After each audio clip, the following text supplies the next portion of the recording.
Déjenme sentarme con mis apuntes. Yo no estudié para En el transcurso de los años, desde que se transmitieron los primeros sonidos a través de la electricidad, han surgido ideas brillantes, inquietas, espeluznantes y magistrales de creativos dementes. A su lado, siempre a su lado, había domadores que tomaban sus ideas y con su astucia lograban la genialidad. Tomadores de ideas, cabalgando por historias. Bueno, tenemos un invitado muy especial hoy. Bienvenidos a todos primero a Domadores de Ideas. Nos visita hoy el señor Mario Portugal. ¿Cómo estás, Mario? ¿Cómo estás, Julieta? Bien. Gracias por la invitación. Es un gustazo para mí estar en el ISER, como siempre. Bien, para nosotros es un placer porque la verdad que es un ícono con respecto a la radio. En mi caso particular, uno de los primeros libros que leí sobre radio fue escrito por usted. Usted, por Ahora, vos. sí, tratame vamos a cambiarlo. de vos, pues ya tratame de usted. Parece que me dijo ícono de entrada. Ahora parece que me dicen tengo una estatua de bronce acá en el ISER y No me sabemos voy si ya. es usted o es otra No, persona. soy yo Bien. y me podés tratar de vos como todos los chicos del ISER. Bien. ¿Usted es periodista? Sí. ¿Locutor? ¿Se Locutor recibió? nacional recibido acá en el ISER. Bien, ¿en qué año se recibió? 81. 81. Con gente que todavía está por acá circulando en el ISER. No sé Bien, si lo conoce un tal González Melo, fue de mi camada. Sí, lo Tengo conocemos. una camada hermosísima. Tuve porque Daniel López, Mario Marquich, Luis Albornoz, Bien. estuvo mi camada, Clarita de la Rosa, Luisa Balmaya, y siguen las firmas. Con Mucha esos gente. compañeros, ¿cómo no va a Uy. ser un libro de radio? Y claro, entre otras cosas, y cómo tuve que lucharla, porque imagínate vos, mi ingreso, yo la primera vez que di el curso, el examen del ISER no entré, me bocharon, entré en la segunda, y en la segunda cuando voy a dar el examen de voz, imagínate que eso, están todos ingresando por orden alfabético. Sí. El primero que habla era Luis Albornoz. Cuando yo escucho la voz de Luis Albornoz dije, señores, no será la segunda, quizás sea la tercera vez que ingresé al ISER.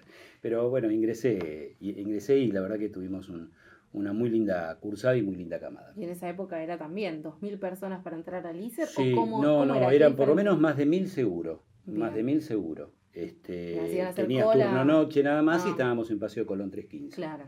En esa época. ¿Y era distinto el ISER en esa época? Estás hablando de épocas difíciles, y las había, porque eran épocas de proceso militar. Así que era un poco complicado.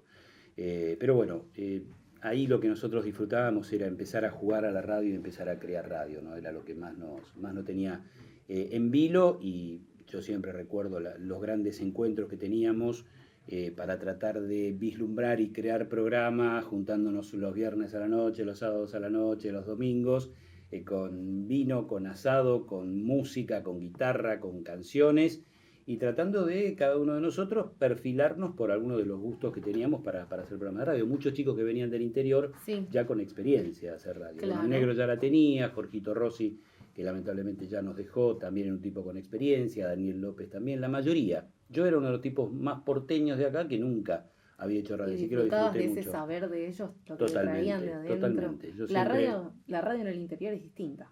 Es distinta, ellos tenían los vicios de la radio del interior, que era muy criticado en esos momentos Sí. en el ISER, por el cual tenían un poco que adaptarse al estilo que querían los profesores. ISER. Tuvimos muy buenos profesores también.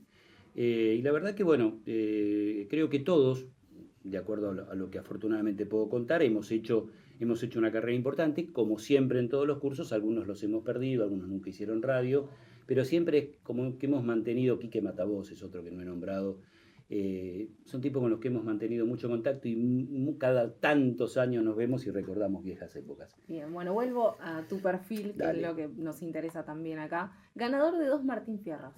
Sí, ¿Cómo es tener un Martín Fierro? No mira, físicamente, sino... no, es una linda experiencia. A mí me pasó algo muy particular, porque después de ganar los Martín Fierro me echaron de Radio Mitre. Ah, Es decir, gané los 2 Martín Fierro. En realidad tengo más, porque yo participé como equipo en Martín Fierros de la M, en el magazine de la tarde de Radio Mitre, en una Sí. época en que Radio Mitre a la tarde tenía todo tropa, no había grandes figuras excepto la de Néstor Ibarra. Yo pasé a reemplazar a Néstor Ibarra en algún momento y empecé a compartir, a producir y a trabajar como columnista en esos magazines, y ahí ganamos también un par de Martín Fierros. Y después los premios fue por un programa que hacíamos temprano en la mañana, de lunes a viernes de 7 a 9, que era de 7 a 9 en la 100. Sí, ese con es el una, Martín. claro, con una particularidad. Para esa época era revolucionaria, porque nosotros, era la época en que la FM estaba cambiando de ser enteramente musical a ser musical con noticias. Claro. Nosotros combinábamos la información, la música, que básicamente la manejaba Marcelita Giorgi. Yo tenía muy buena onda, muy buena química con ella. La quiero mucho a Marcela. Marcela todavía sigue estando en el plantel de Radio Mitre después de un interregno. Pero tenía también enormes columnistas. Lo tenía Daniel Muchnik, lo tenía Alicia Petty, la tenía Catalina Dlughi, lo tenía Marcelo Bonelli.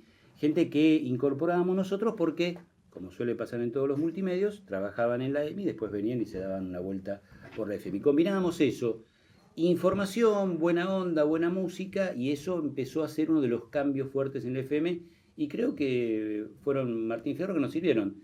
Después, como suele pasar en muchas emisoras, en ese caso pasaba en Radio Mitre, cuando llegás a una etapa en que casi que no podés superar el techo, sí. Bueno, vienen los recambios. Aparte con ciertas cuestiones que tienen que ver con los multimedios, que yo siempre, realmente he sido muy crítico con todo eso. Cuando se venía la gran etapa de los multimedios, yo, en una época en que éramos pocos lo que lo decíamos, el multimedio no va a crear más trabajo, el multimedio no va a generar más trabajo, sino que va a hacer que un periodista esté trabajando para la televisión, para la radio, para el diario, para las radios del interior, para las revistas, absolutamente para todo, con un sueldo un poquito más que lo que cobra un periodista común. Es por eso que hacer radio del 2008 es guía integral, básicamente, para que nos formen, o para que nos logren más o menos guiar a una integridad de manejar un medio o de estar en un medio, como es dirección, locución, producción. Mira, la idea de hacer radio fue una idea conjunta con mi amigo y coautor Héctor Yurchak.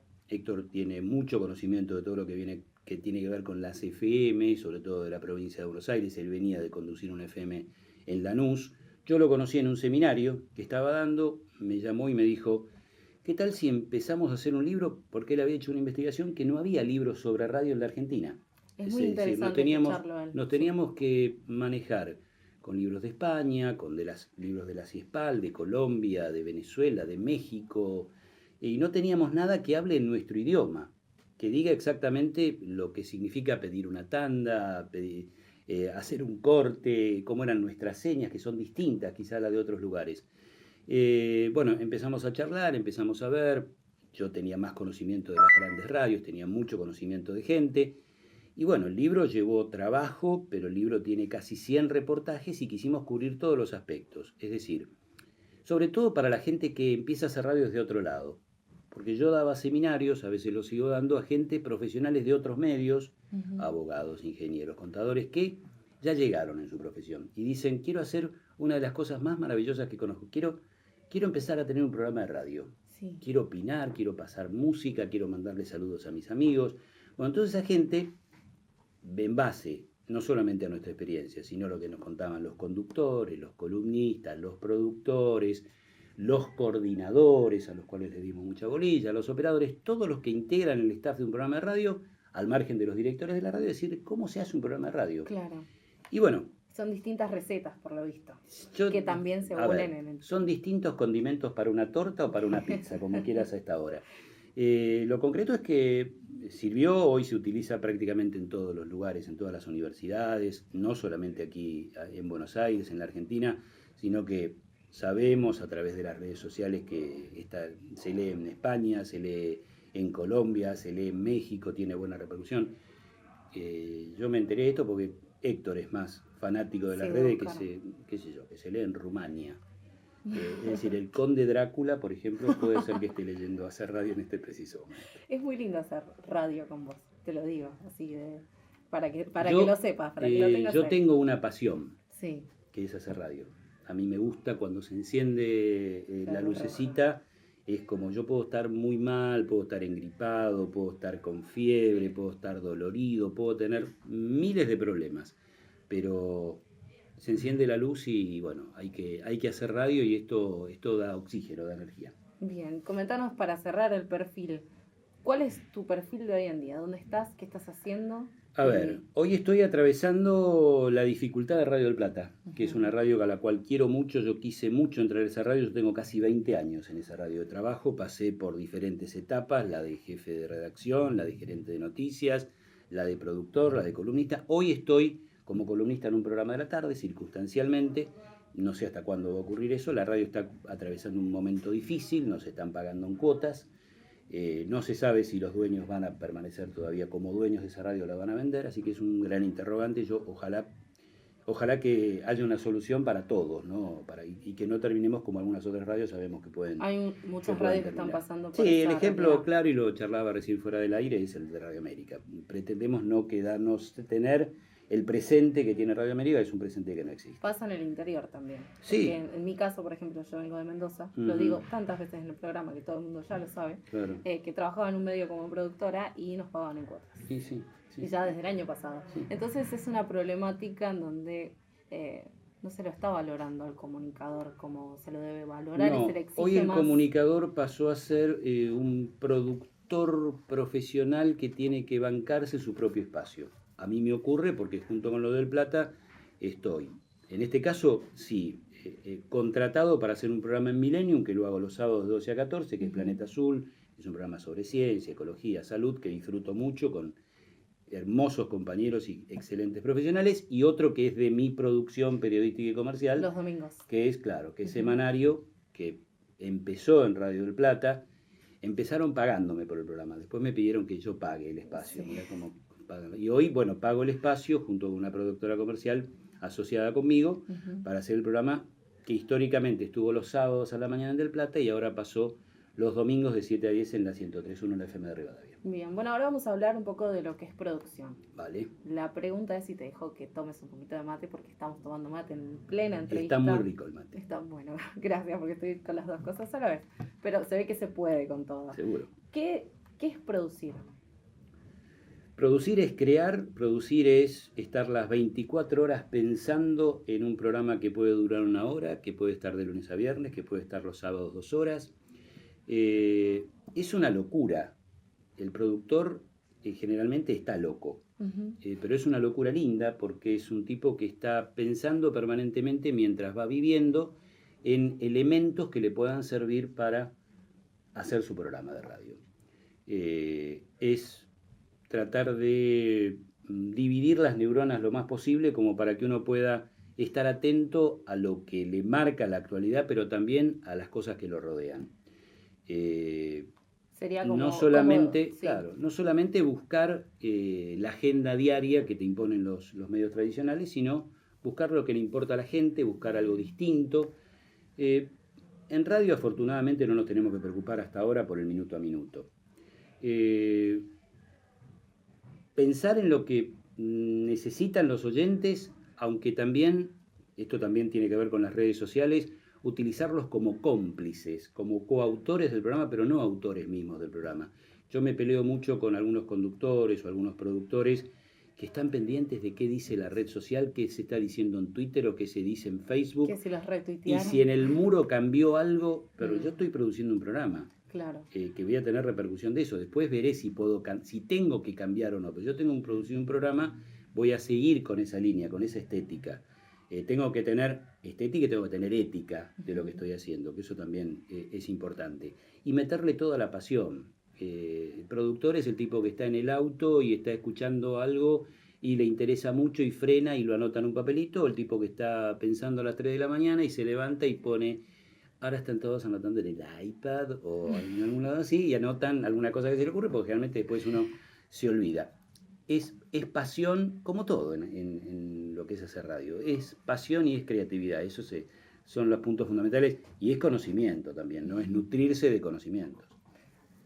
Difícil, ¿no? Todo esto. Sí, es muy difícil. Lo he vivido y lo estamos viviendo. Lo primero que le pasa a un productor cuando sale es... ¿Qué mando al aire? ¿Qué puedo hacer con esa horita, esa media hora, esa hora y media? Depende obviamente del horario, pero ¿qué le doy al otro que me está escuchando? Sorprendeme. Sorpresa, dale. Yo siempre cuento, y los otros días hasta encontrábamos algunas fotos y yo recuperé un productor que tenía en ese programa. Yo en un verano en Del Plata hizo un programa de retorno, de lunes a viernes. Era la época que se había ido Pepe Liayev y estaba por ingresar a otro programa. Sí. Y el Negro Veiga, uno de los tipos que más me enseñó, fue gerente general de la radio, fue hombre de ARPA, de la Asociación de Radiodifusoras Privadas.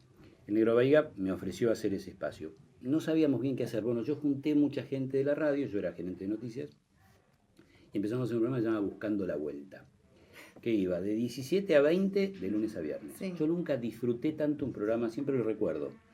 Lo hicimos 3 meses. Era una locura, porque era un programa temático. Es decir, todas las tardes nosotros teníamos un tema, que podía ser el miedo, Sí. la violencia, el HIV, el fútbol, la televisión, la radio. Y teníamos muy atentos a los oyentes porque querían saber con qué con qué se iban a encontrar a las 5 de la tarde cuando abríamos el programa. El programa abría siempre de una manera distinta. Y cuando nos dedicábamos a un tema, hasta la música estaba relacionada con ello. Teníamos un tipo especialista en música como Sergio Minino Siciliano. Minino engalanaba ese programa también porque poníamos todo relacionado, lo musical con ese tema, más notas referidas a ese tema. Y el programa podía empezar con un tema musical o podía empezar con una entrevista. El día del HIV empezamos con un portador de HIV, y estoy hablando de una época en donde el HIV no tenía toda la... Claro, la repercusión. No solamente la difusión, aceptación. sino también los remedios Sí. necesarios. Y en realidad no estábamos hablando específicamente, estábamos hablando de la vida de ese tipo. A los 5 minutos de la entrevista vos te dabas cuenta que ese tipo tenía HIV y cómo lo contrajo y demás. Lográbamos un clima muy especial, lo disfrutábamos mucho, pero era una locura porque no podías estar todos los días produciendo un programa de 3 horas temático. A los 3 meses a 2 productores les estalló la cabeza y ya no podían más. Era un programa para hacerlo realmente una vez por semana, pero, Claro, pero no. son esos programas que disfrutás. ¿Y qué Y programa mucho. disfrutaste mucho de los grandes o conocidos o no conocidos que hayan estado desde hace décadas? Mirá, yo semanario, cuando empezó semanario, que era semanario 1030, ahora es semanario 1031, porque estamos en la 103.1, yo lo disfrutaba mucho, pero una locura también, porque empezó los domingos a la noche. Era domingos a las 20, eso dependía también un poco del fútbol. De pero la generalmente noche a de la las noche. 7 de la mañana. Domingos a la noche, Claro, pero digo, empezaba Sí. la noche y ahora estás en la mañana. Y ahora estoy en la mañana, con criterios distintos. Ujú. Pero yo lo que hacía el domingo a la noche era anticiparlo de la semana. Bien. Yo lo hacía con todo el informativo de Radio del Plata y con un productor excelente que era Claudio Ross y Gustavo Kogan. Sí. Con ellos nosotros adelantábamos y generalmente las notas que nosotros hacíamos el domingo a la noche eran notas que las grandes radios, los grandes medios hacían el miércoles o el jueves. Anticipábamos, todas las agencias de noticias, todos los periodistas nos escuchaban el domingo a la noche Claro. porque sabían que estábamos adelantando la semana. Casi que marcabas agenda. Yo te diría que hacíamos, juntando columnistas y entrevistas, 20 salidas. O sea, a lo mejor había 10 entrevistas y había 10 columnistas que salían. Una locura también. Para un domingo a la noche era demasiado, poníamos poca música. Yo lo disfruté mucho, era muy periodístico.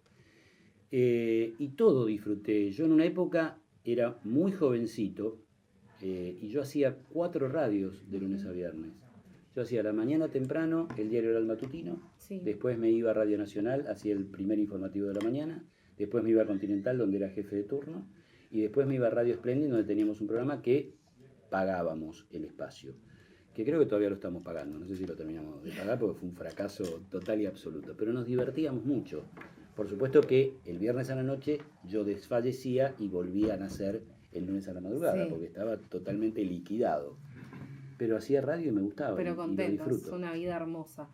Paso a otra área de tu vida, que es la docencia, porque ahora sos profesor en Éter. Sí, hace más de 10 años que soy profesor en Éter, también fui profesor en la Universidad de La Matanza. Lo disfruto mucho. Generalmente soy profesor de producción de radio, ahora producción de radio y medios audiovisuales, como se la denomina. Yo siempre digo que uno es un poco una esponja, que yo tomo también algunas cosas de los chicos que los chicos jóvenes me dan y yo trato de contarles un poco lo que puede ser la experiencia que uno tiene y el conocimiento que uno tiene para hacer cosas. Pero creo que ellos me nutren a mí y yo trato de nutrirlos a ellos, hay un ida y vuelta. Me considero un buen profesor, sobre todo porque aliento algunas cuestiones, sobre todo porque yo doy primer año. Y a veces los chicos de primer año se anotan en producción y no saben si en realidad les gustaba producción de radio o querían ser DJ o a lo mejor querían ser albañiles y construir una casa. No saben bien Claro. exactamente por qué se están anotando. Entonces la idea es interesarlos un poco y obligarlos en algunas cuestiones. Por ejemplo, a empezar a tener conocimiento de lo que es la actualidad. Yo le doy mucho interés en que sepan cuál es la actualidad. En eso me lo reconocen a fin de año cuando me dicen, usted me hizo leer los diarios todos los días, algo que yo no hacía. Yo digo, no lean portales, lean diarios de papel, yo sé que es difícil. Lean ámbito financiero, ahora no es tan difícil, pero antes era mucho más difícil el diario de Julio Ramos. Lean El Cronista, lean temas que pueden ser áridos, empiecen a interesarse. Eso unido creo que a la pasión que yo le trato de inculcarles, hacen bien las cosas. Creo que intento dar lo mejor. Creo que me está pasando en este último tiempo que soy menos exigente. ¿Sí? Sí. No sé si porque yo me estoy poniendo más grande o los chicos vienen con menos conocimiento, que eso también ocurre. Estos libros que escribiste, sobre todo los que escribiste con Héctor, Sí. tienen una parte en donde uno puede hacer una pregunta, o sea, mandar un correo y hacer Sí. una pregunta, una devolución del libro. ¿Qué es lo más extraño? ¿Qué es algo que puedas resaltar que te hayan mandado? Creo que lo más extraño es los lugares de donde nos están mandando. Generalmente, o sea, decirte que nos mandan de Uruguay, bueno, Uruguay, cruzás el charco, listo, estás. Pero como te decía, que te manden de España, que te manden de México un correo diciendo, ¿saben que las dificultades que cuentan en las radios de la Argentina son muy parecidas a las que tenemos en México? Todos esos mismos problemas los tenemos, a lo mejor los llamamos distinto, pero realmente los problemas son bastante similares en cuanto, qué sé yo, al problema de conseguir trabajo, de bancarte un espacio, lo que tiene que ver con la relación humana que puede existir en un staff de radio es bastante similar. Así que ese intercambio es muy jugoso, es muy interesante. Una guía práctica resumida, porque nos están pidiendo Nos que... están echando. Sí, nos están Bueno, echando. son Porque terribles tus Son compañeros. terribles los productores, son Los seis productores del otro lado. No, es mucho. Una guía práctica e integral para hacer producción de radio. Uy, está en Hacer Radio, hay que comprar Hacer Radio y ahí está absolutamente todo. Pero no, lo concreto, al margen de todas las recomendaciones que allí damos, de cómo se maneja el grupo, de lo que tiene que ver con el conocimiento de cada uno de los integrantes del staff, saber cuál es el papel que cumple cada uno de ellos y poner el mayor aporte necesario para cada uno y hacer un buen laburo de equipo, tener un buen coordinador, que es un poco el psicólogo del grupo, o transformarse uno de los productores en ser psicólogo. Un poco de psicología también viene bien. Junto con redes, manejar algo de psicología, también viene bien. Y ponerle pasión y ganas, y todo el conocimiento, sobre todo de las nuevas tecnologías y de lo que viene, pero la pasión es fundamental, yo insisto mucho con eso. ¿Y esa relación con el locutor? Y la relación con el locutor también, al igual que con cualquier integrante del staff, con el conductor, con los columnistas, también al locutor hay que apoyarlo, hay que saber de qué manera trabaja el locutor, por eso creo que en todas las prácticas de producción, en determinado momento al productor lo ponen de este lado y dicen, ¿ves? Así tenés que trabajar como locutor. Sí. No porque vaya a ser locutor, porque no va a tener la matrícula, no va a tener el carné, pero en determinado momento el productor es el que le tiene que decir al locutor, che, ponele más onda, che, anda un poco más arriba, che, lee más lento. Che, no se te entiende nada. Che, salió lindo eso, ¿por qué no lo volvemos a hacer? Bueno, ese tipo de cosas tiene que ver con una buena relación. Y te olvidaste de algo importante, el operador. Y el operador es fundamental. Somos todos si muy no tenés, productores. no, Sí. pero, a ver, nosotros con Héctor decimos, vos ponés un programa de radio. Uno generalmente, el que compra el espacio va a querer conducir, porque es el tipo que quiere opinar, que quiere hablar la hora, no le importa la artística. Bueno, tenés que tener un tipo, o a lo mejor un columnista o dos columnistas, tenés un locutor, pero vos tenés que llamar al operador y decir, mirá, vamos a hacer este programa. ¿Qué aporte podés tener? Yo te cuento, este es mi programa. Tiene que ser tu cómplice, tiene que ser tu amigo. Beto Badía decía, y eso lo charlamos mucho con él, tiene que ser tu amigo y tenés que invitarlo a comer un asado, conocer la familia. Tenés que hacerlo integrante del grupo, porque si no, el 50% está de aquel lado. Y si el 50% no te apoya, el mejor producto puede terminar siendo un desastre. Es una nota para hacer de horas y horas. ¿Me invitas otra vez? Y la verdad vengo. que sí, vamos a tener que repetirla, Mario. Dale. Muchísimas gracias por haber venido, Lícer, por haber venido a Domadores de Ideas. Te agradecemos en serio, en grande, por transmitir esa pasión que tenés, no solamente en los libros, sino cuando se acaba de escuchar en el aire. Gracias, Juli. Gracias a todos y vamos, Domadores de Ideas. Contigo. Un abrazo. Y esto, amigos, ha sido suficiente cine, televisión y radio por hoy. Los esperamos el próximo viernes con una dosis más de Domadores de Ideas. Shake, shake, shake, Sinora, shake your body line. Shake, shake, shake, Sinora, shake it all the time. Work, work, work, Sinora, work your body line. Hacia atrás, que ya sabemos lo que hicimos, tenemos un encontro.